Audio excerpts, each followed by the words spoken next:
Buenas tardes, doña Thelma. Para mí es un placer y un honor estar aquí en su residencia en la ciudad de Nueva York para hacerle una entrevista relacionada a la situación y al trabajo que está realizado en favor de Puerto Rico en las Naciones Unidas en representación del Partido Nacionalista de Puerto Rico, Movimiento Libertador. Mi nombre es José Castillo Morales, soy el vicepresidente del Partido Nacionalista de Puerto Rico. Well, I first became aware of the problems of Don Pedro when I was a graduate student at Columbia University. We heard via some organizations, now I don't remember which organization, but it could have been the American Civil Liberties Union, and it could have been the War Resisters League, or those so-called liberal organizations. They said that there was a microphone installed in the bedroom in the hospital, Columbus Hospital, on, I think it's East 17th Street. And various people, such as Roger Baldwin from the American Civil Liberties Union, went and they read statements that they had prepared, which were read into the microphone. So I found out about the microphone in this hospital, which was run by Italian nuns. So I decided to go there one day, and at the desk they gave me Don Pedro's room number, and I knocked on the door, and he said, "Come in." He was sitting there reading the New York Times. So I told him, I introduced myself and said I had come to see the microphone. And he said the microphone had left about 2 days before in the briefcase of Vito Marcantonio, who was a congressman at that time. And he said Marcantonio had taken the microphone in his briefcase back to his office in Washington and put it in his safe. Now that was the first that I heard. It was, a violation of civil liberties. That was the first I had heard of it. And of course, when I met Albizu, I found out that, he had a bachelor's degree and a law degree from Harvard, and the guy was quite an easy person to talk to. He was in very bad condition at that time. Yeah, he had a heart condition. And he was, he wasn't, I'm not a medical person, so I really don't know, but I know he had a heart condition, which is why he was in the hospital. His doctor was an Italian, a heart specialist. His name was Secondari. Because I remember after Don Pedro had left the hospital, he asked me one day whether I would take him up to his doctor's. So, I went and picked him up and got in a taxi cab and went out. When he can able to talk in that time, Who? Don Pedro? Oh, yeah. He was here in New York for some years. In what year, do you remember what year was that? Don't remember. Well, you must have a record of when he went back to Puerto Rico. That you probably have that as a record. Okay. Now you mentioned, maybe 3 years or so before that. Okay. He went back by boat because his doctor didn't want him to fly because of his heart condition. Yeah, well, we're learning these days that all kinds of things go on. In our contemporary society. You think that the persecution in that moment when he was very, very, very bad? He was in a jail a lot of years and. Yeah, he was in Atlanta. Did you went to see him in the jail when he was? No, I didn't know. I didn't know about it. The first I heard about it was when he was in a Columbus hospital when they introduced the microphone. You see, that's when I found out about it. I had no idea who was there. But this was a microphone, and we learned, by way of American Civil Liberties Union or other liberal organizations, that the government had installed a microphone. And when I talked to him about it, he said that a couple of men had come into his room, and they said that they were electricians and they had to repair something. So he said he didn't really pay any attention to them. But just before they left, they went and tested it. And of course the microphone went bing bing when they touched it. And he said if they hadn't done that, he wouldn't have been even aware of it. So of course the first thing he did was to call the hospital staff. And the hospital staff looked into the work that the electricians, so-called electricians, had done? They had seen it, And yeah. they discovered the microphone? No, Albizu discovered the microphone. Oh. And the hospital staff confirmed? They went this. He said they went ding ding. They tested it to make sure it was working. Because he said he wasn't paying any attention to them. They said they were electricians and they had come to repair something. So what they did was they wanted to make sure it worked, so they did, they tested it. And when it went bing bing, then he realized it was a microphone. And so that's the point at which he called the administration of the hospital. What did they do? Did they take out the microphone from where it was? Or? No, they took it out. Vito Marcantonio was a congressman from, I think, El Barrio. That's exactly right. Yeah. And he took the microphone and put it in his briefcase and took it back to Washington. He took good care of it. He put it in his safe in the House of Representatives. That's the evidence. Yeah. Naciones Unidas. Well, you see, when the United Nations we first heard about the UN, I think the first meeting was in San Francisco. And then, of course, the charter came out. And you could read the charter, and I read through the charter. And Don Pedro was in Columbus Hospital, and I read through the charter, and I said to him, look, under this thing, non-self-governing territories, I said, you have a right to appeal for membership. And he said to me, are you sure? I said, look, let's read it, and we just read the text. And I said, you have a right to appeal for membership.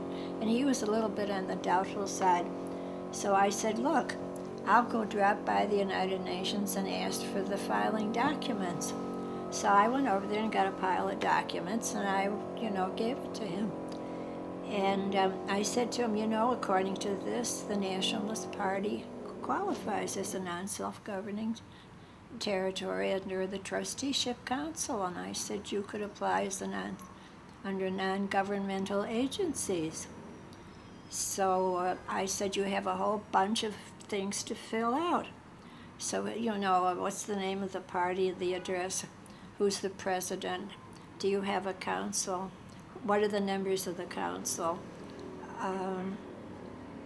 do you have membership meetings, how often do you, it was just detailed, how often do you have membership meetings, and, that sort of data.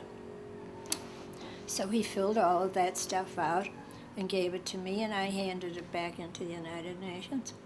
And I got a pack of data just saying what the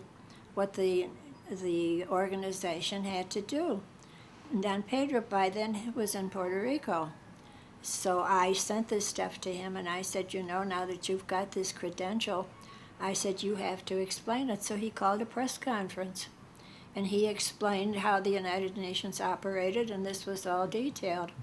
And among the fun things that happened is the United Nations put out film strips, and they had a picture of Don Pedro. Now this is something they circulated all over, all over the UN, of different people explaining what the United Nations was. And this was a picture of Don Pedro explaining what the United Nations was, what the charter was, the different elements of the charter, and how Puerto Rico had applied to be in the non-self-governing territories as an organization.